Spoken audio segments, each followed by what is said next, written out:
Oro Media.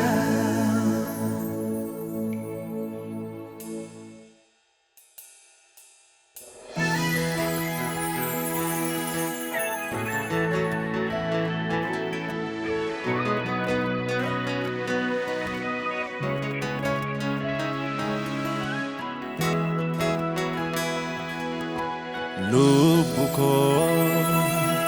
galateeffadhu Waaqa kee sabaayisee araara isaa mana kee Lubuko galateeffadhu Waaqa kee sabaayisee araara isaa mana kee utuu santaani anumtu yaani danuudha hojiis aarsan baay'ee utuu santaani anumtu yaani danuudha hojiis aarsan baay'ee Galatoo Galatoo Galatoo Galatoo Galatoo Galatoo Galatoo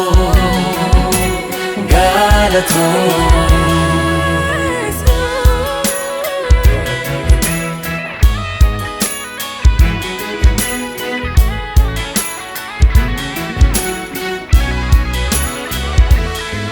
Yeroo dadhabbii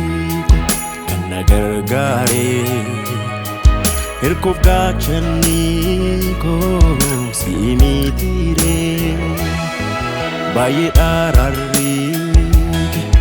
maalan deebisaa ammuman danda'u si waaqessaa yeroo dadhabbii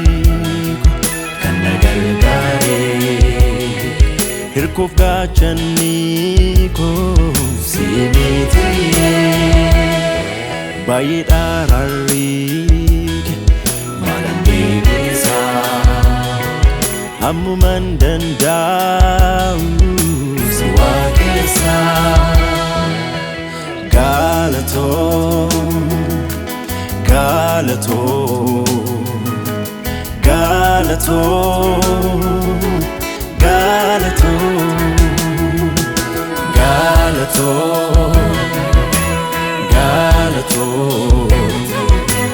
Galatoo Galatoo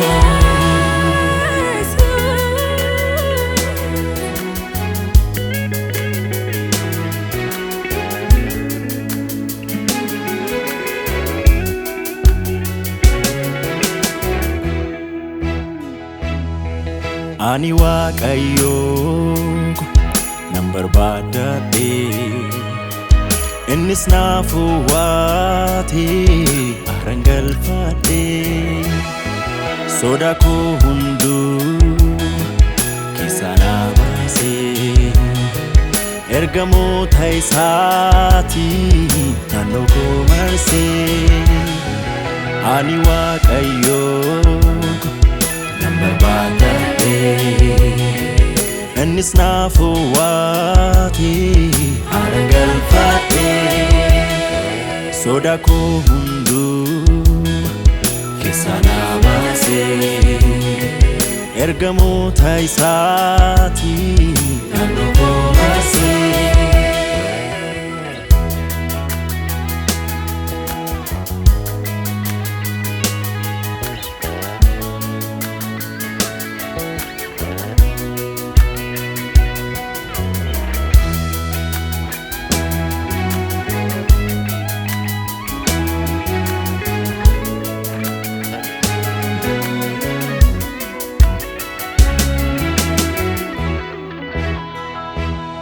Yaanni diinaa kee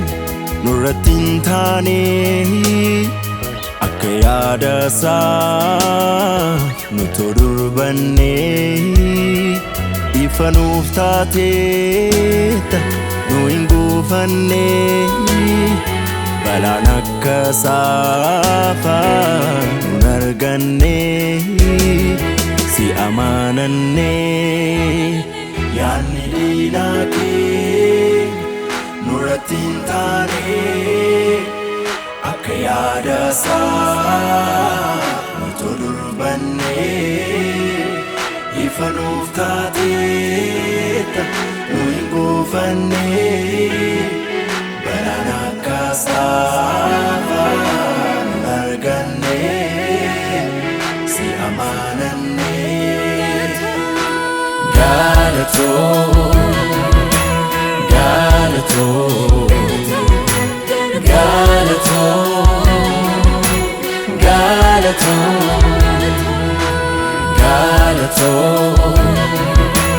Galatoo Galatoo Galatoo